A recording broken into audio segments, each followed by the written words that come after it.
Let me thank all of you for coming out tonight.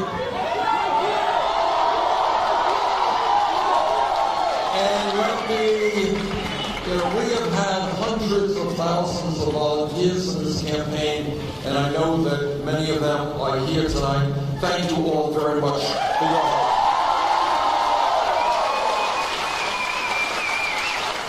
And let me thank Senator Nina Turner.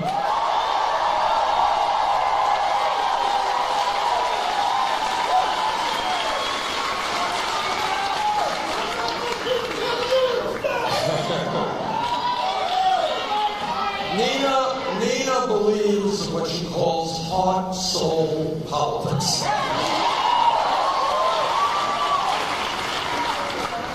And she has been with me all over this country. She has been doing a fantastic job. And the only thing that I don't like about Nina is following her. That's always a hard thing to do. But I love Nina, and we're going to continue working together. Now, the main point that I'm going to make tonight, and I'm going to make it over and over again, and Nina just made it, is this political revolution is not about Bernie Sanders, it's not about Tina Turner, it is about you and millions of other people. And what the political revolution means is that you are the revolutionaries. And what this campaign has shown, not just in winning 13 million votes, but in taking on the establishment all over this country, what it has shown is that millions of people are prepared to stand up, fight back, and create the nation we know we can become.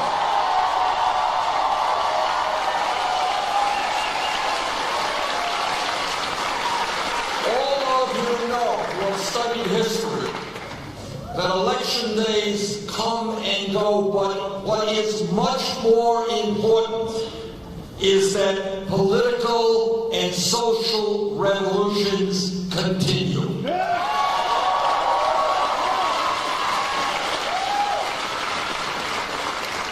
And that our goal from day one has been to transform this nation, and that is the fight we are going to continue.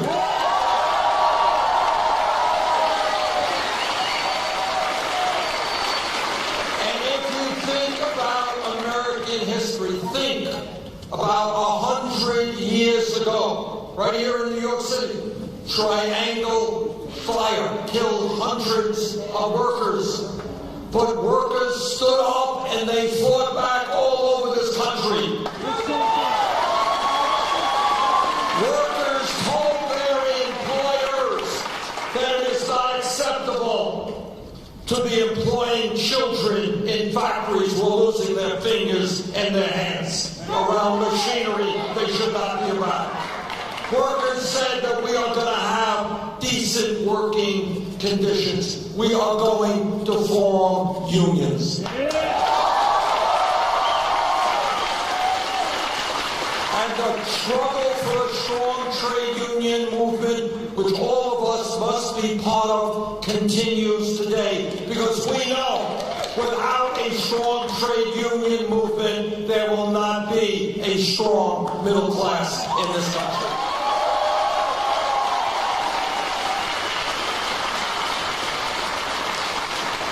I want you all to be thinking about how many workers stood up, went to jail, some died in the fight to create the kind of trade union movement that helped create the American middle class. Think about the civil rights movement. Think about the fact, think about the number of people whose names we will never know. People who were killed, people who were beaten, people who were jailed, standing up for human dignity and civil rights. They fought, and they fought.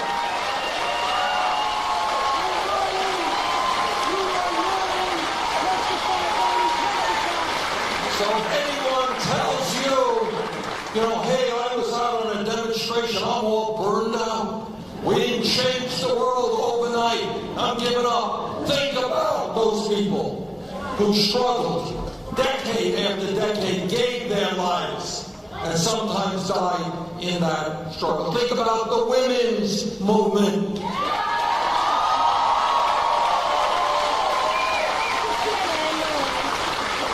Think about the fact that this is what revolution is about. 100 years ago, women in America did not have the right to vote. Did not have the right to get the education or the jobs they wanted in America all of 100 years ago. But women did not accept that. They did not allow the establishment to define their lives. They determined to define their own lives. They stood up and they fought back.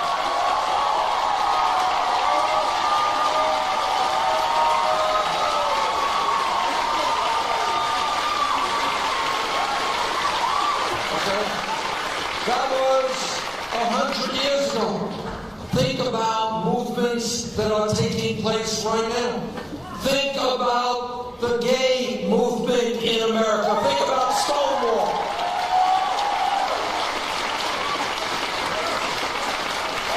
Think about the revolutionary changes that have taken place because the gay community and their straight allies said that in America, people should have, must have, the right to love whoever they wanted, regardless of gender.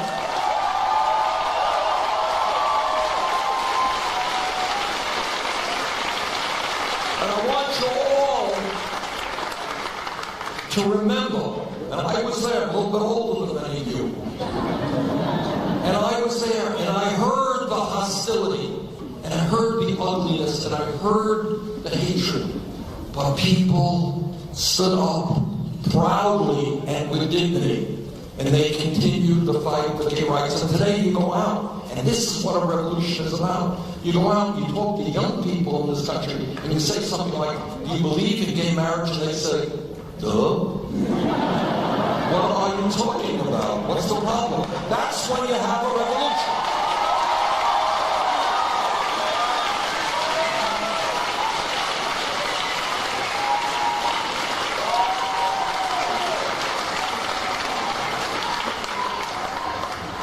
Think about the fight for 15. All right? And this is still going on. It's right in front of us. If we were here 5 years ago, no time at all, and somebody jumped up, and I want you to think about this, and said, you know, Bernie, the $7.25 federal minimum wage is a starvation wage. We've got to raise it to, say, $15 an hour. Person next to her would have said, you're nuts. You're asking too much. You want to more than double the minimum wage, which is a pretty damn big demand. But what happened was that people working in the fast food industry, in McDonald's and Burger King and Wendy's, you know what? They stood up, they went out on strike, they demonstrated, and I was very proud in D.C. to have been out there demonstrating with them. And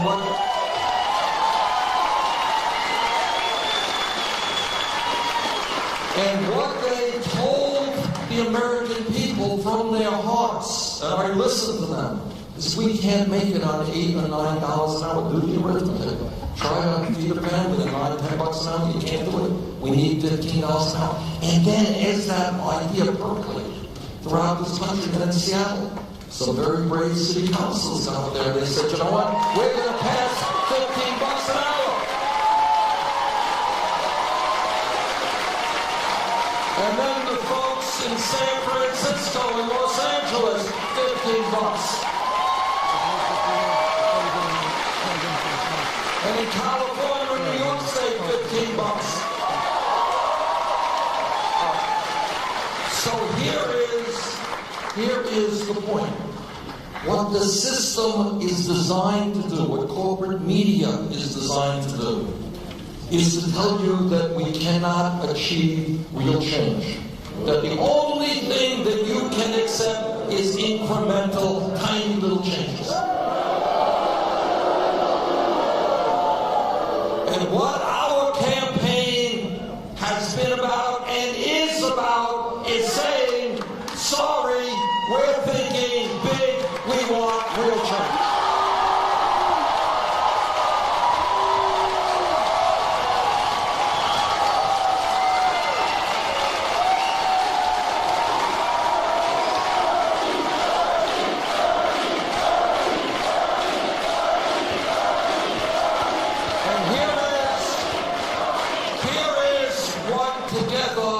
We are accomplishing. A year ago, the ideas that we brought forth, people said, the critics said, our opponents said, well, these are radical ideas. Nobody in America supports these ideas. Well, turns out a majority of the people in this country support these ideas.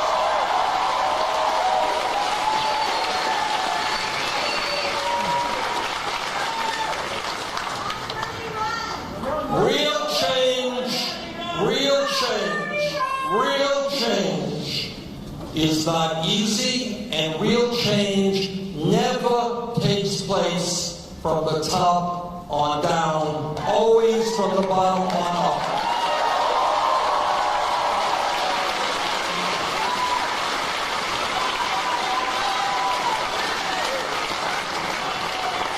And that is what our political revolution is all about. It is not, and I'm a senator, so I have a huge ego. That's my definition when you're a senator. Huge, right? Ego, yeah. Tomorrow, I'm going to be in Syracuse, New York, campaigning for a guy who is running for the United States Congress. I'm going to do everything that I can to make sure he wins. We're going to go back to California and campaign for a woman running for the state Senate in California, and I think she's going to win. We're going to go all over this country, because that is what the political revolution is about. It's not about me. It is about people at the grassroots level.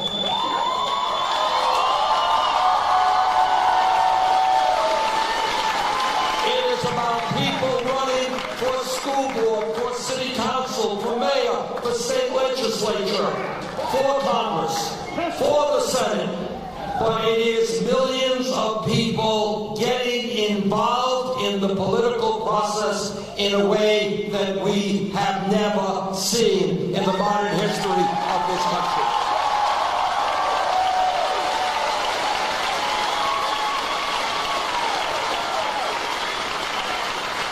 Last Thursday, I don't know if some of you saw, I did an internet streaming speech. And here's what the point that I want to make. We did the speech and I said to people, look, we have got to build a grassroots movement. We need you and you and you to get involved at the local level. You know how many people have signed up? We've got a lot of work to do. 20,000 people in every state in this country.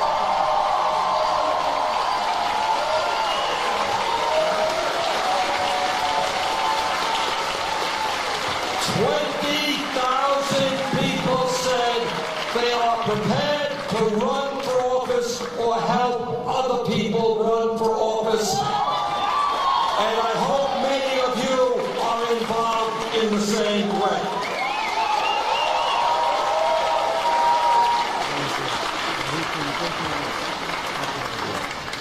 And the reason I think that there is so much interest in running is people are catching on that the ideas that they have and have had for many years are in fact mainstream ideas, that millions of other people support those ideas.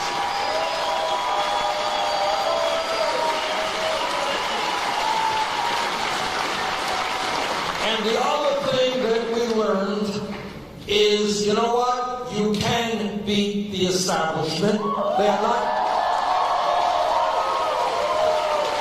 Not quite as powerful as some make them out to be. We won, and hear this, in every state, certainly here in New York State, we had to take on the entire, virtually the entire Democratic establishment.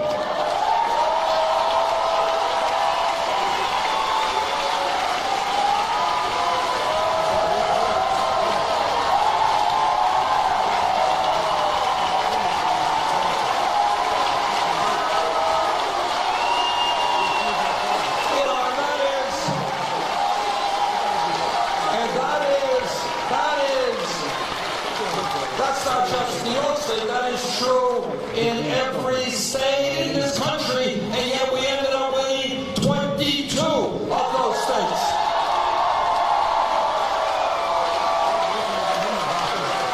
And I have no doubt that a strong, well-organized grassroots movement can take on the establishment and can defeat the establishment. And that is precisely what we have got to do and what the political revolution is about. And there's something else that I am enormously optimistic about, and that is that in this campaign, not widely reported, but in this campaign, in every single state, we won, often by big numbers, the votes of young people, the future of America.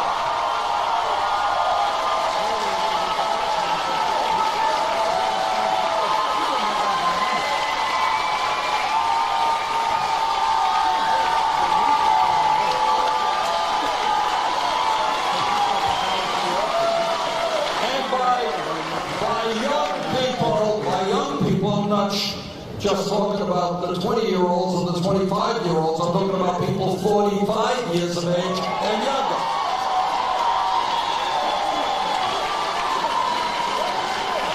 Now think about what that means for the future of our country. What it means is that our vision, a vision of economic, social, racial, environmental justice is the vision of the people who will create the future of America.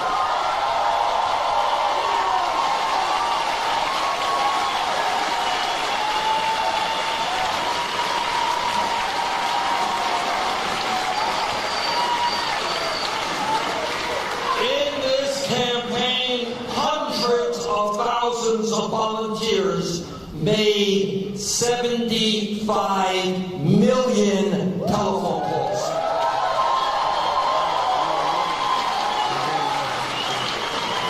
And we are just getting started. Our volunteer canvassers knocked on over 5 million doors.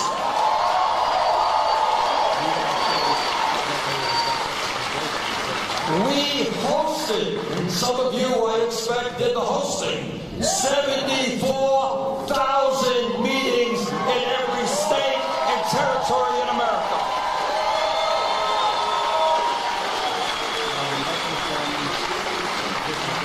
And what we showed is that you can run a powerful campaign without being dependent on Wall Street and super PACs.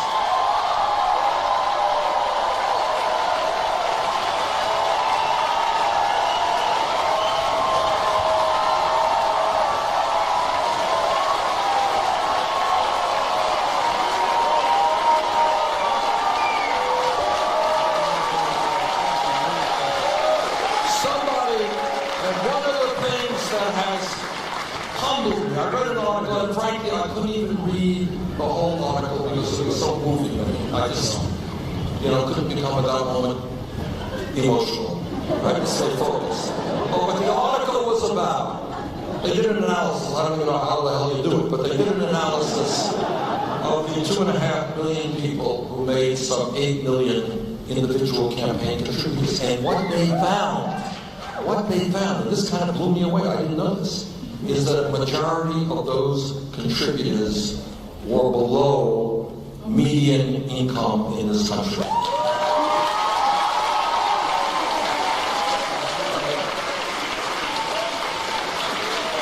In other words, these were not people making hundreds of thousands of dollars and flipping $50, and that's great. We appreciate that. But these were people making it on $15,000 or $20,000 a year. These are people unemployed. These are senior citizens trying to make it on $10,000, $12,000 a year. Social Security.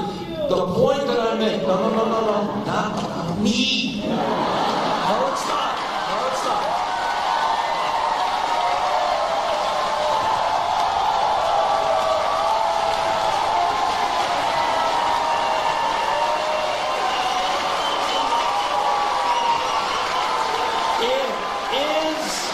It is and has to be about us, not me.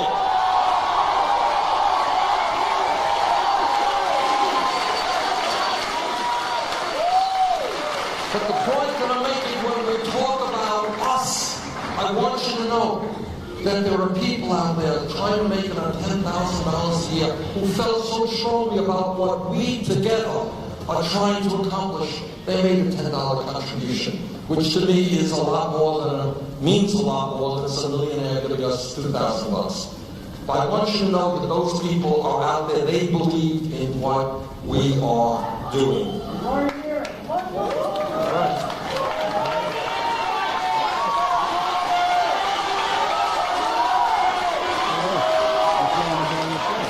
What this campaign is about is having the courage that every one of us has to understand that we're not going to allow corporate media to define the issues for us. We together are going to define them.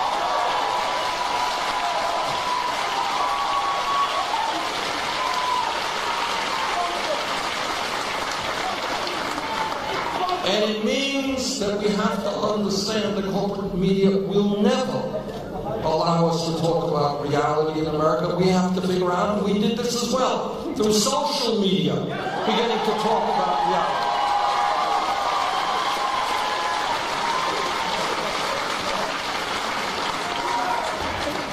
And what this campaign, the issues that we raise, which are already becoming mainstream issues, is talking about a campaign finance system which is corrupt, and that's the only word.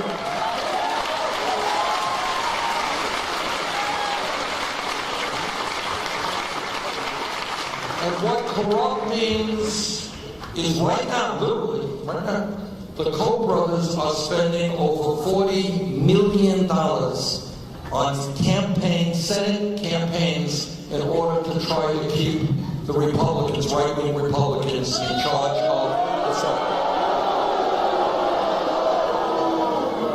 Our job, and this is a big job, it doesn't happen tomorrow, it's not just overturning Citizens United. Of course we have to do that.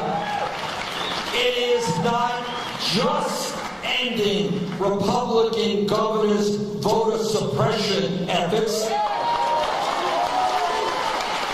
And of course we have to do that.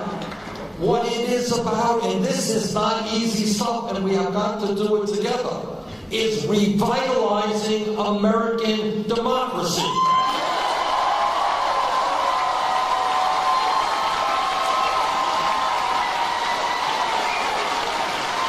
And that takes so many forms. I mean, one of the forms it takes is that right here in New York State, 3 million New Yorkers were denied the right to vote in the Democratic and Republican primaries.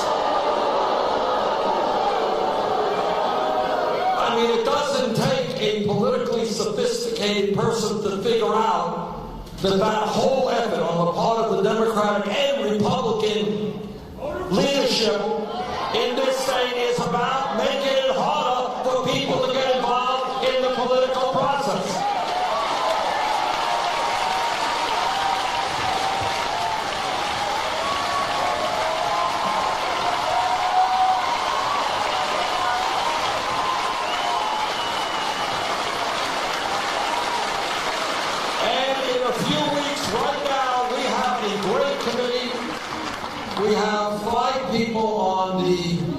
platform committee for the Democratic Convention. We have great people, great people.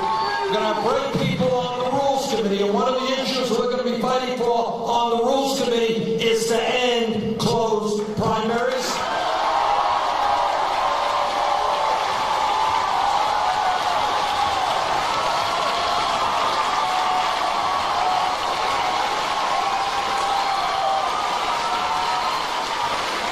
It is also a fight to end the absurd situation where superdelegates can ignore the will of their constituents.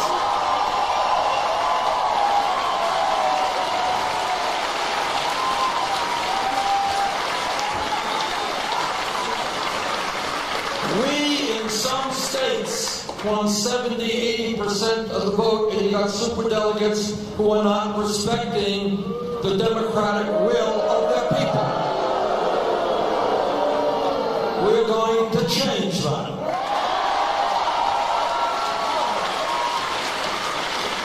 And in fact, while we're at it, we may as well transform the entire Democratic Party.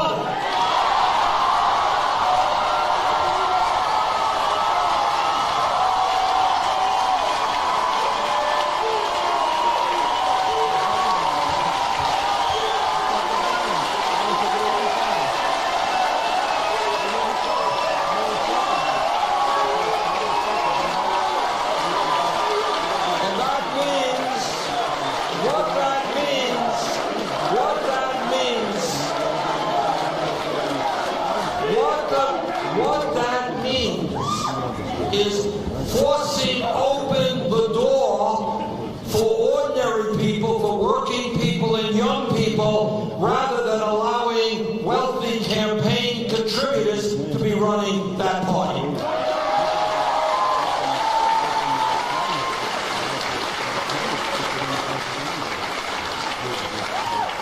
What this campaign will always be about is ending the grotesque level of income and wealth inequality in this country.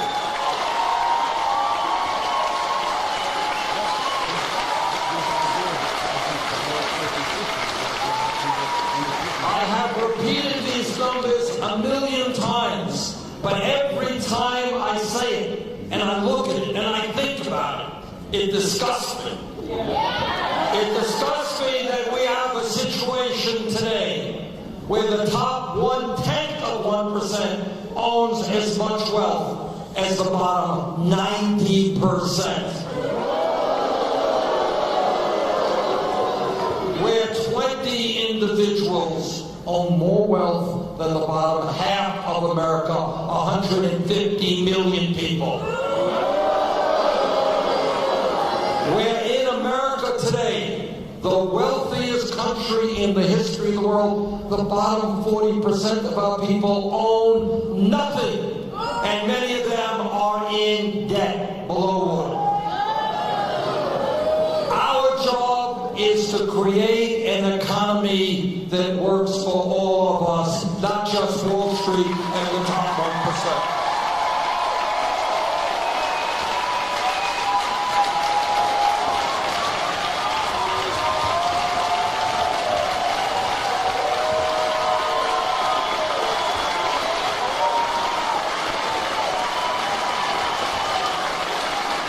Some people think that it is idealistic, that it is utopian to talk about creating a moral economy in which the function of the economy is to provide wealth for the children and the elderly and working families and the middle class.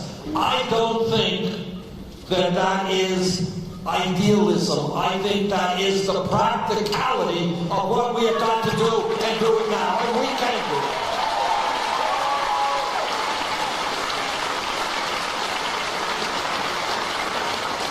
What we must never allow ourselves to succumb to is walking the streets of New York City, and I was in San Francisco a couple of weeks ago. It's unbelievable. People sleeping all over the streets.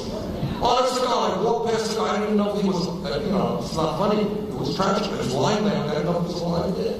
in the United States of America. We cannot allow ourselves to become used to the fact that we got hundreds of thousands of children in this country who are homeless.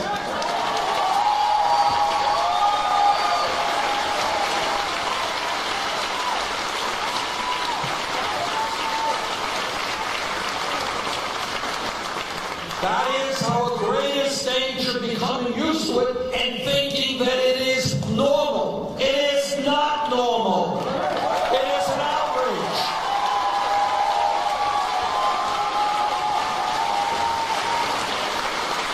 And never, ever lose your sense of outrage.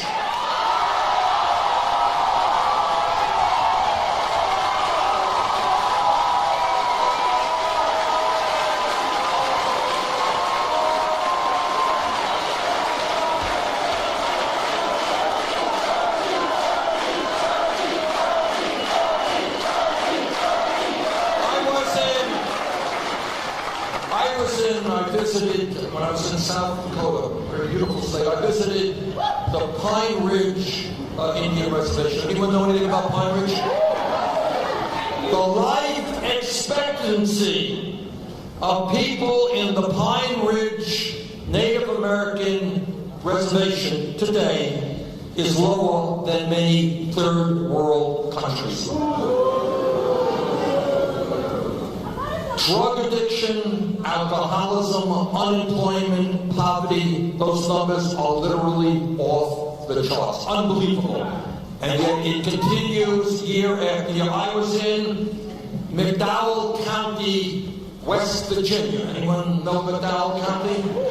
Very small area in the southern part of West Virginia. West Virginia is a poor state. In McDowell County, the life expectancy is 18 years less than it is in Fairfax County, Virginia, 6 hours away. 18 years less. There are now millions of Americans in McDowell County and many other parts of this country whose life expectancy is lower today than was the life expectancy of their parents. What this is about is the despair that so many people are seeing in many parts of this country through high unemployment, through low wages, through a horrific standard of living. People are giving up. They are turning to drugs, opiates. They're turning to alcohol, and they are committing suicide.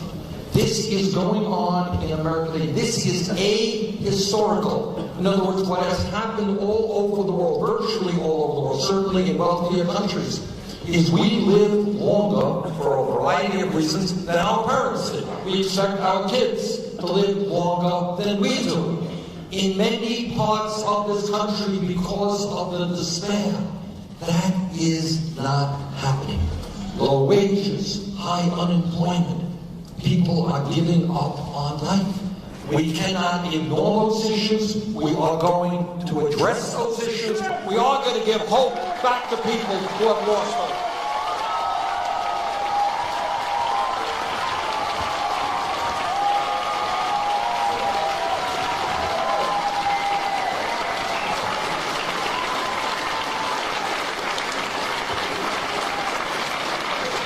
You know, I think most Americans would agree that when we talk about what constitutes a great nation, it is not the number of billionaires that you have. It is not the number of nuclear weapons that you have. It is how you treat the most vulnerable people in the country.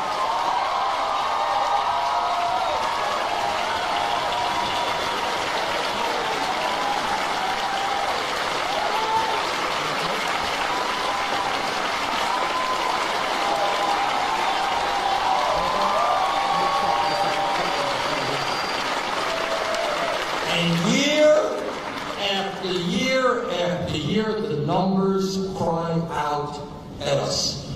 This country today has the highest rate of childhood poverty of almost any major country on earth. These children are the future of this country, and they are growing up in extremely bad conditions. Housing is inadequate, nutrition is inadequate, child care is inadequate.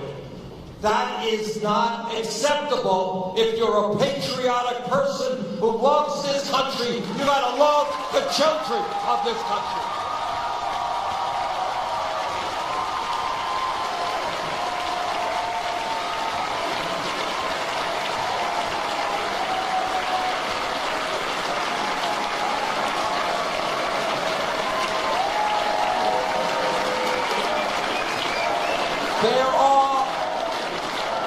There are schools, think about this, you know, I went all over the country and I learned a lot about this. There are schools in America where more of the kids in those schools end up in jail than they do graduating college. Maybe it's time for us to invest in jobs and education for our young people, not jails and incarceration.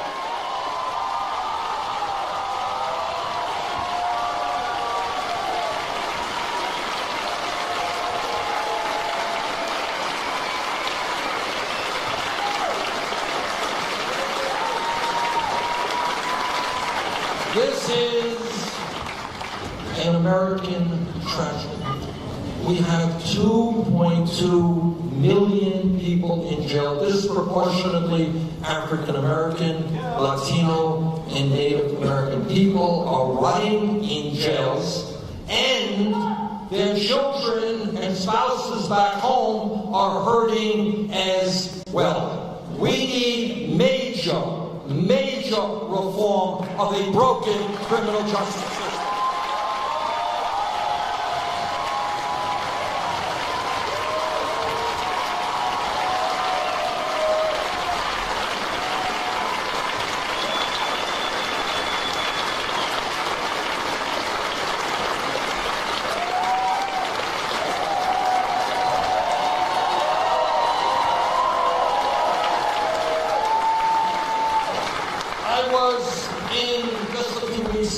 In the Delano, Fresno area of California. And that is where they grow a lot of the food that we eat. In fact, I had the honor of visiting the house where Cesar Chavez fasted many decades ago. Cesar Chavez went on a fast to protest working conditions and the pesticides that farm workers were exposed to. Well, this is what I learned. In many respects, things are a bit better. But the exploitation of undocumented workers remains horrific today. You got thousands and thousands of workers there, and many more all over this country, who are being exploited every single day. They're being cheated of their wages. They're facing awful working conditions, and they cannot stand up and fight back because they are undocumented and have no legal rights, which is why we need comprehensive immigration reform and a path towards citizenship.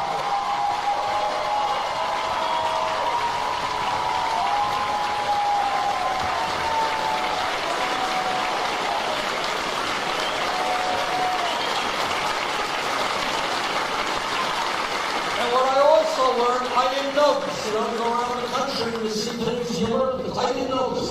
I was in Flint, Michigan, and I won't even tell you what I saw in Flint because I was so upset. But I was in, again, this area, the Delano area of California, and I didn't know that this was going on. Thousands of homes there, when people turn on the faucet, they cannot drink the water because it is toxic water.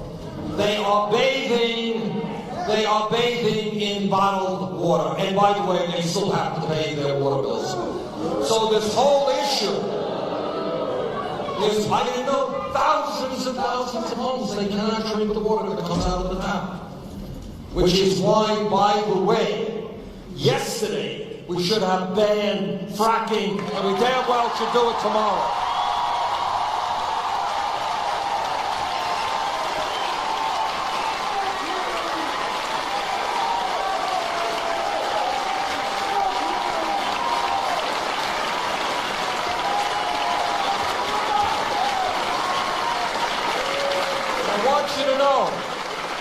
I want you to know that in California, your brothers and your sisters there, I went to these Latino communities, they are standing tall, beautiful young people who are in the fight for justice. And we have got to stand with them. We've got to end the deportations.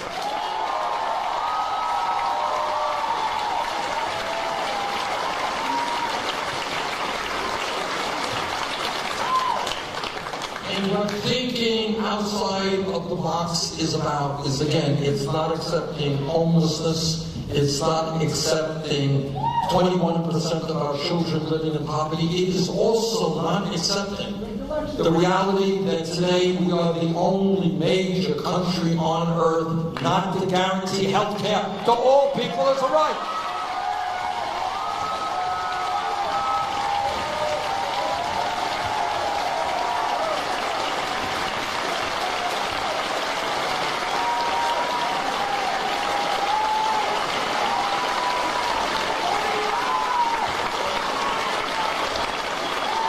This is not an issue, I think, that any person on the other side can really debate, because there's not much to be said. We have, despite the gains of the Affordable Care Act, 28 million people who still have no health insurance. Even more, including many in this room tonight, are underinsured with high deductibles and co-payments. We lose, again, you don't hear much about this. This doesn't make CNN. It's not a big breaking news story.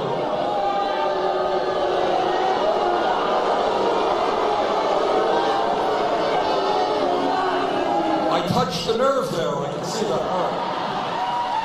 But point is, tens of thousands of people die unnecessarily every year because they don't go to a doctor or a nurse when they should. In other words, I've talked to doctors all over this country, all over my own state, and they tell me people walk in the door and they're really, really sick. The doctor says, why didn't you come here a year ago when you first saw your symptom? And the person will say, well, I didn't have any health insurance, I had a high deductible, I simply could not afford to come in here. Some of those people end up in the hospital if they are lucky. Others find themselves in a terminal situation and they die. We pay the highest prices in the world for prescription drugs. Now, you don't hear much about that on TV because all you see is pharmaceutical industry advertising day after day after day.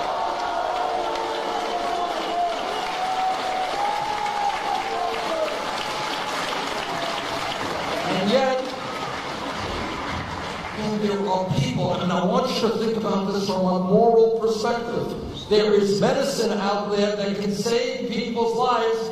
They cannot afford that medicine. They die or they become much sicker. What kind of morality is that? And then last year, the five major drug companies made $50 billion in profit.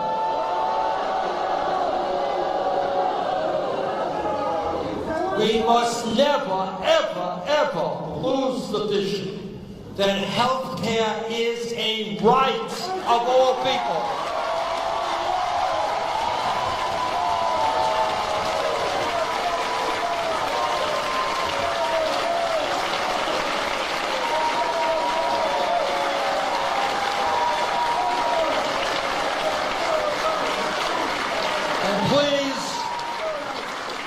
I don't want to hear from the insurance companies and everybody else that we can't do it. If every country in Europe If Canada can do it, the United States of America can do it as well.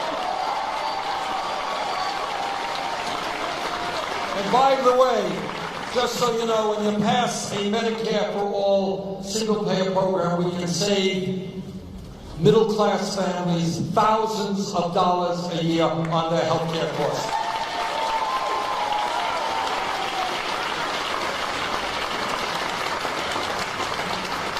You know what else we do? I mean, this is just thinking outside of the box. Think what America looks like when literally millions of people do not have to stay in jobs they hate, and the only reason they stay there is they have decent health insurance.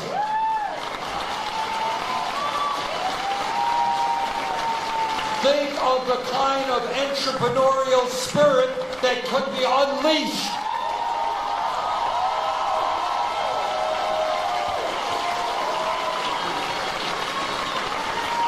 Think about small businesses not having to spend half their life worrying about health insurance and can pay attention to what their business is supposed to be about.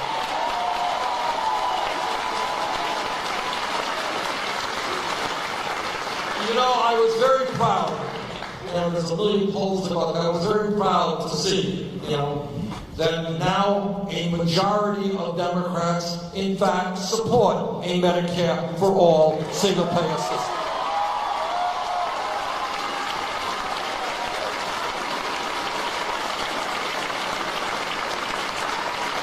Here is an issue that together we have brought to the fore, and it ain't never going to go away, and that is the understanding that in the year 2016, we have got to make public colleges and universities tuition-free.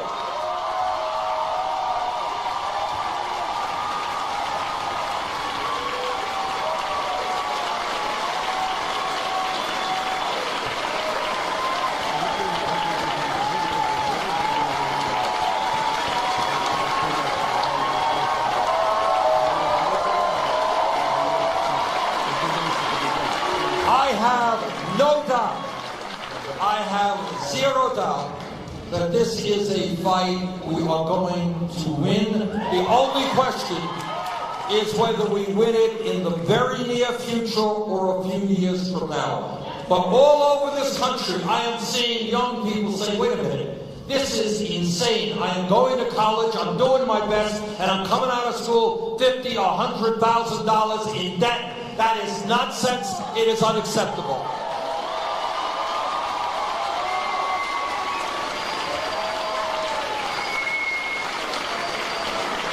Think about an America. This is not a radical idea.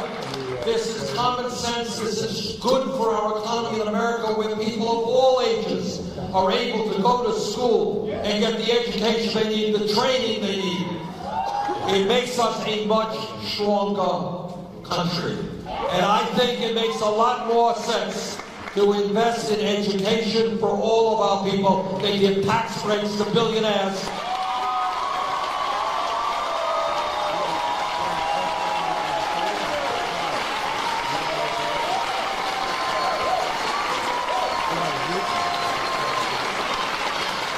And what started a year ago as a radical idea, nobody thinks it's radical anymore.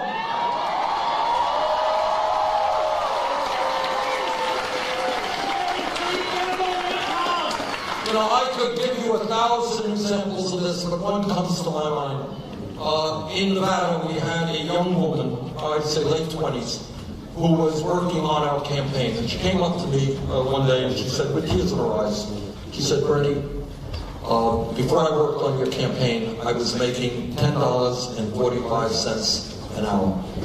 And I'm afraid that's what I'm going to have to go back to. I have a daughter. And tears streaming down her eyes. She said, I don't know how we're going to make it on $10.45 an hour. Try bringing up a kid on $10.45 being a single parent. You can't do it. The arithmetic is not there. And that is the case for people all over this country. They're working incredibly long hours. Again, not something that the media will talk about. All of you know that 100 years ago, workers demonstrated and fought for a 40-hour work week. That was 100 years ago. We still have not reached a 40-hour work week. People are working, they're exhausted. I see the exhaustion on people's faces who work in 2 or 3 jobs. Couples who can't have kids, don't want to have kids because they can't be the parents that they want to be because they're both working so hard. And that is why we have got to make, as a doctrine of what this country is about, if you work 40 hours a week, you're not going to live in poverty. We are going to raise the minimum wage to $15 an hour.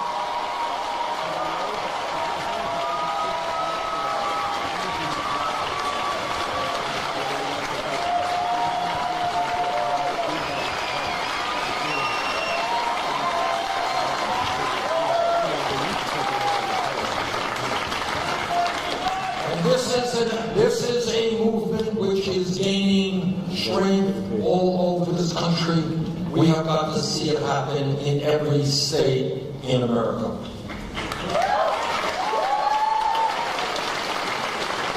And here's another line that we have got to deal with every month. Front pages of the newspaper say unemployment, more or less, 5%. Anybody believe that real unemployment is 5%? Here's the truth. The truth is that is what we call official unemployment.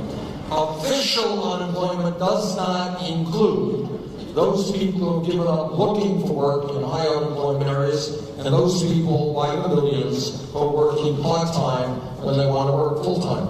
And all that together, there's another government figure which doesn't get a lot of attention. Real unemployment is close to 10%. And there are communities, often in inner cities, where unemployment is a hell of a lot higher than that. And that means to me that we need a federal jobs program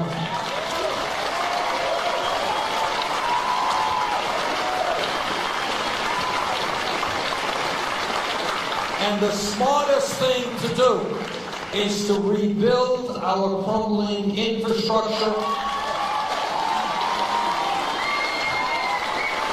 our water systems, our wastewater plants, our rail system, our mass transportation system,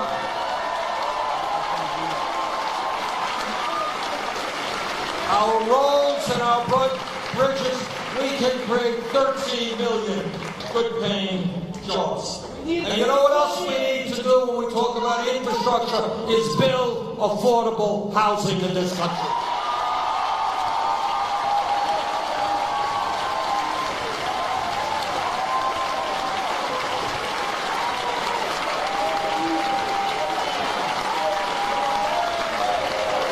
There are millions of people in America, millions of people who are paying 40, 50, 60% of their limited incomes on housing.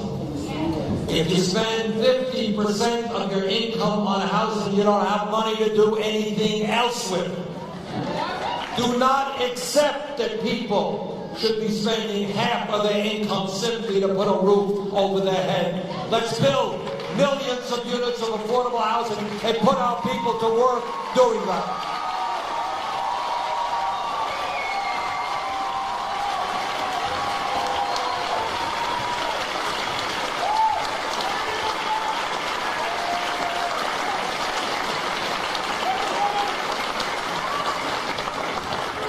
Now, a corrupt campaign finance system breeds corrupt public policy. So right now, you have profitable corporations making billions of dollars a year in profit that in a given year put their money in the Cayman Islands and in other tax havens, and in a given year do not pay a nickel in federal taxes. Children sleep out on the street and are undernourished, and corporations do not pay a nickel more in federal taxes. That together we are going to change.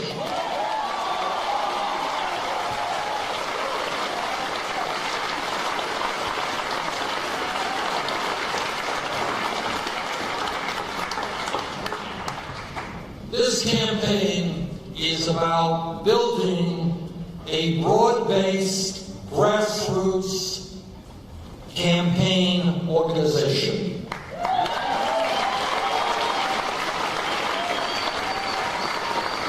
This campaign is about bringing millions of people into the political process. This campaign is about empowering people to understand that democracy is not a spectator sport.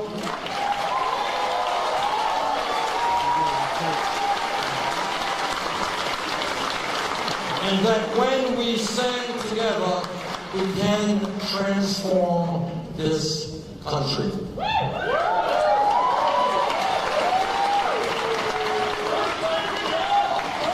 Right now, bring you up to date as to what we are trying to do. As we speak, literally, there are meetings of the Democratic Platform Committee. We have 5 great people on it. The platform that will come out of the Democratic Convention will be by far the most progressive platform in the history of the Democratic Party.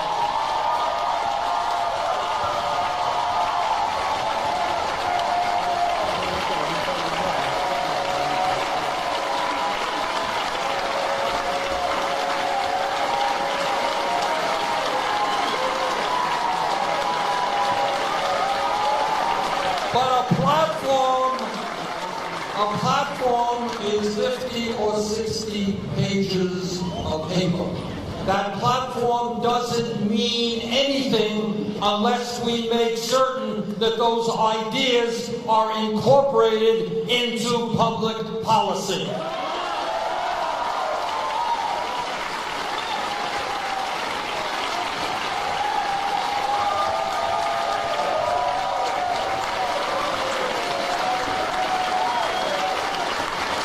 Let me just tell you just a few. It's a 60-page document. We're still working on it. They're going to be in St. Louis this weekend. Then we're going to Orlando, where there's going to be a larger body of people. We're going to go through all kinds of amendments. But for a start, we're going to take a hard look at our disastrous trade policies, make it clear that TPP is dead, not coming to the floor of the Congress.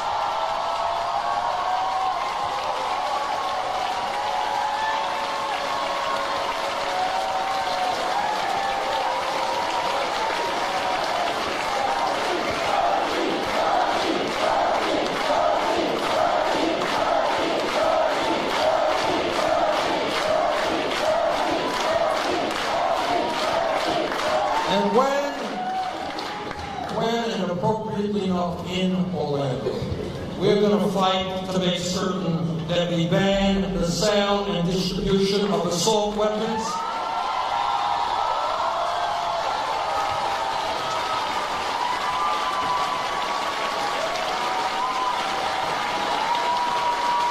That we end the gun show loophole and expand instant background checks. It is really, if you were talking to somebody from another world and you had to explain the Republicans' view on guns, and they say, well, we have lists in this country that keep people from getting on planes because we think they might be about blowing up the plane, but no problem, they can walk into a gun store and buy an assault weapon which can mow down people. People would think you were crazy if you tried to explain it. All right? So we are going to take on the NRA and we're going to do everything we can.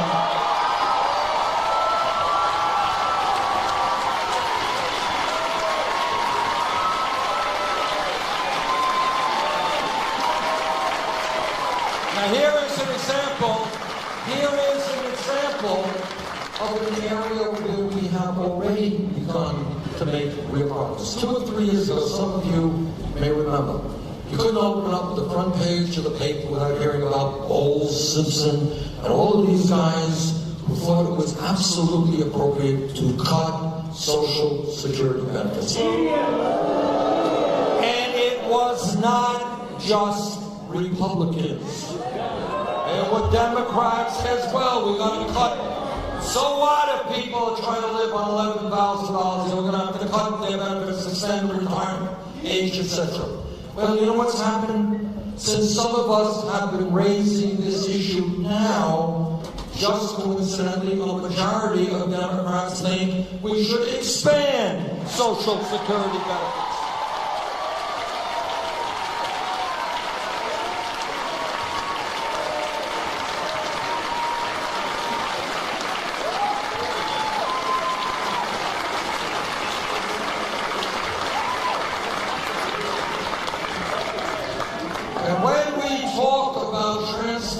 America, everybody here understands that you don't bring about the changes that we need without taking on, in a very visceral way, the most powerful special interest in our country, and that means Wall Street.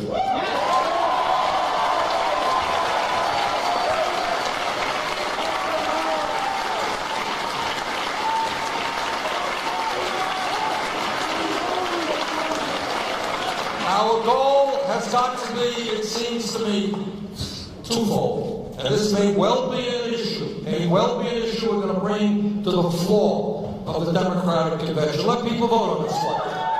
And that is, number one, the establishment of a modern-day Glass-Steagall legislation.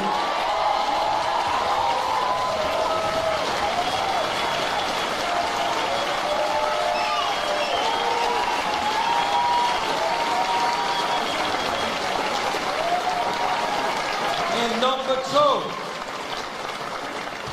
it is not just the greed and the recklessness and illegal behavior on Wall Street. We can talk about that forever. It is simply the power and the concentration of wealth that they have. You have half a dozen banks that have assets that are equivalent to well over 50% of the GDP in this country. They write 2/3 of the credit cards and 1/3 of the mortgages in America. They have just unbelievable power. And they make money hand over fist. And there is, I don't think, much debate that their business model is fraud.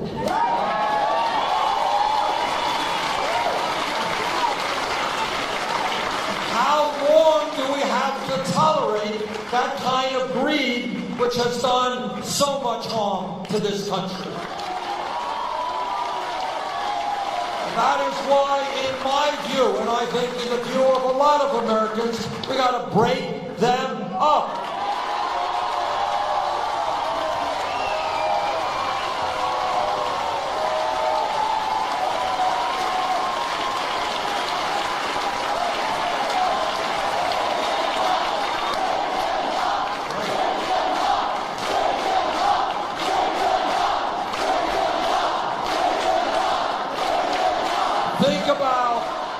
Think again outside of the box and think about a financial system where your credit card, if you're late in paying, you're not paying 15 or 20% interest rates.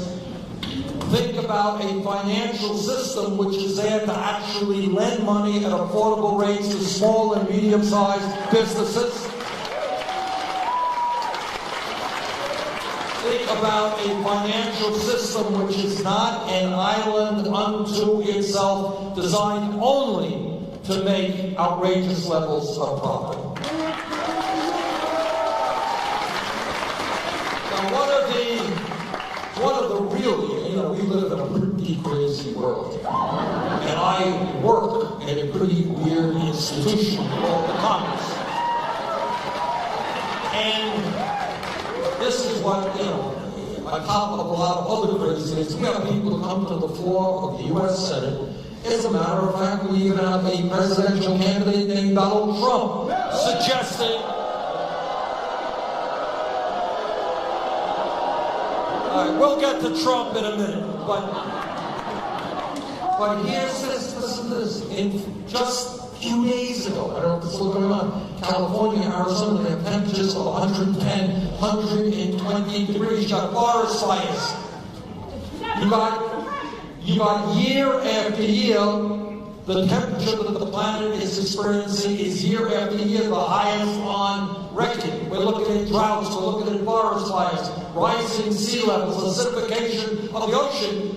And you got people going forward and say, oh no, there is no problem with climate. No. It's a hoax. Let me tell you something. This is may I use the word, huge. This is an issue that we've got to deal with yesterday, because we are looking at a situation where you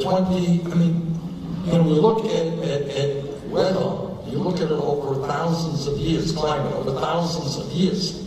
We are seeing changes right now in front of our own eyes. I live on Lake Champlain. That lake used to freeze every winter. It doesn't freeze anymore. You are seeing an explosion of forest fires because trees are dying and the fires are spreading very, very rapidly. We have got to deal with this issue in a very aggressive way. That means a tax on carbon.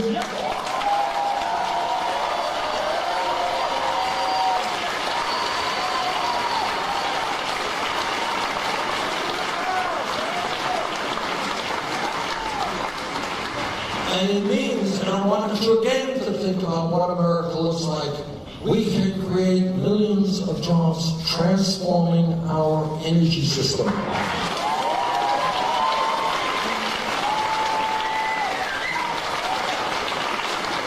have been in homes in Vermont where we brought in some money where they are cutting their fuel bills in half, cutting their carbon emissions in half because we have weatherized those older buildings. We can do this all over this country.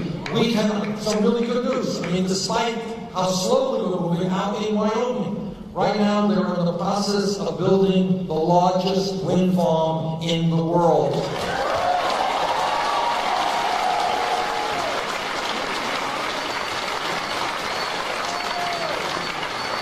We can have solar panels on tens of millions of rooftops in this country.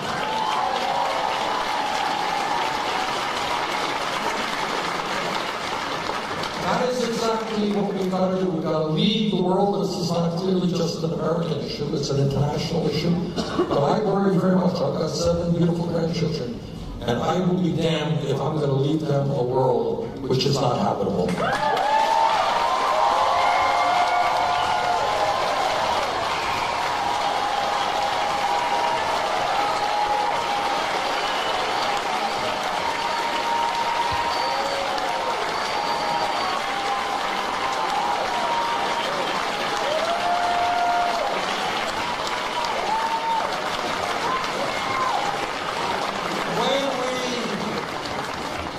When we look at what is going on in this world, it's not just climate change.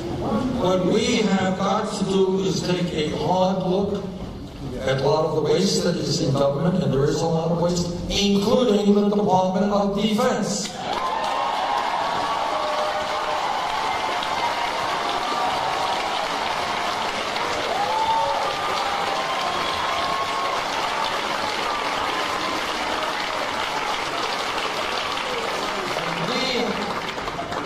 If we have not yet learned the dangers of arbitrary regime change, if we have not yet learned that, then shame on us.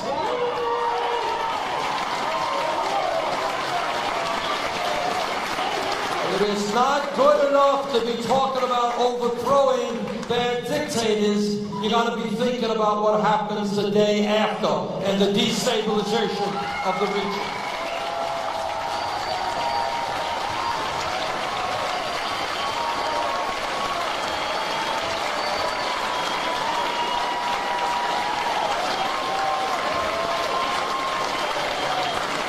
I am the former chairman of of the Senate Committee on Veterans Affairs, and in that capacity, I've had the opportunity not only to talk to many great veterans, I've talked to the Gold Star mothers and the wives of the parents of young people who never came home for war.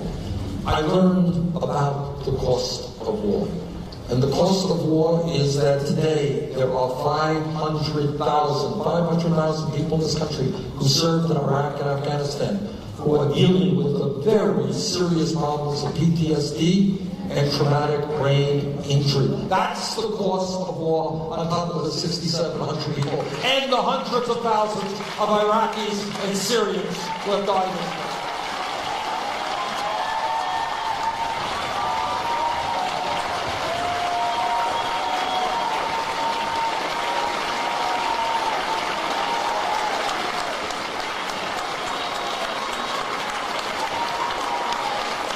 Let us never forget that war must be the last response, not the first response.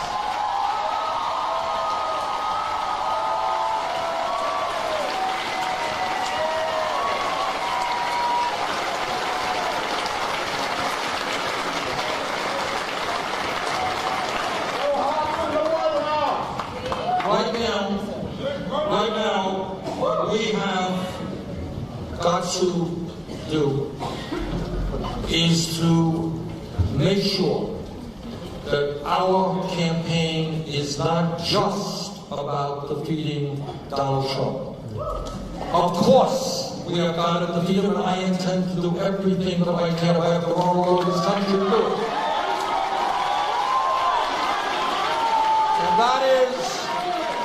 And that means we understand that Trump is so, it's hard almost to imagine a man who has such limited capabilities becoming president. And that means it's not just that this guy wants to give hundreds of millions of dollars in tax breaks. It's not just that he thinks that climate change is a hoax. What is even uglier is that you think about the struggles that we have gone through as a nation for hundreds of years, fighting against racism, fighting against sexism. And that this guy is making the cornerstone of his campaign is bigotry, is insulting Mexicans and Latinos, insulting Muslims, insulting women, insulting African Americans. Do not forget that Trump, before he was a candidate, was one of the leaders of the so-called birther movement. Don't forget that.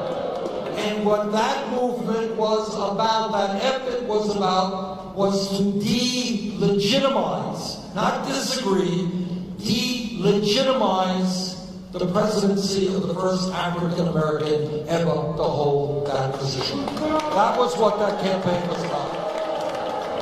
So we have got to work tirelessly to make sure that Trump is not president, but that is not good enough.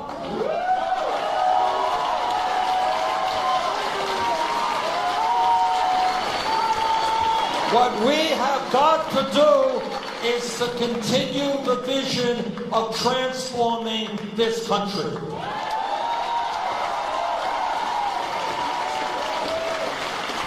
And the most important way I know that we can do that is for all of us to get involved in the political process. We need great people on school boards, on city councils. You know what? It ain't that hard. You get a little nervous at first. You know, I ran for mayor of Burlington, Vermont in 1981. And if you don't tell anybody, keep this a secret between us, I had gone to one city council meeting in my life, and I fell asleep. It was so boring. And I had no clue about how you run water departments and electric departments and fire departments and police departments and police departments, but you can learn.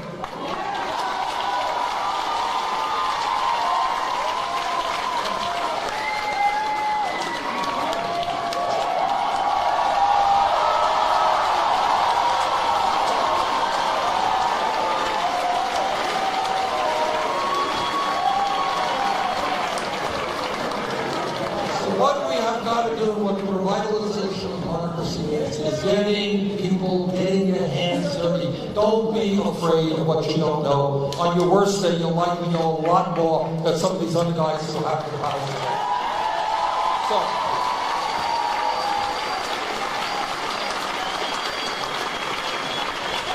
let me just conclude by thanking all of you, and the struggle continues. The struggle continues. Thank you all very much.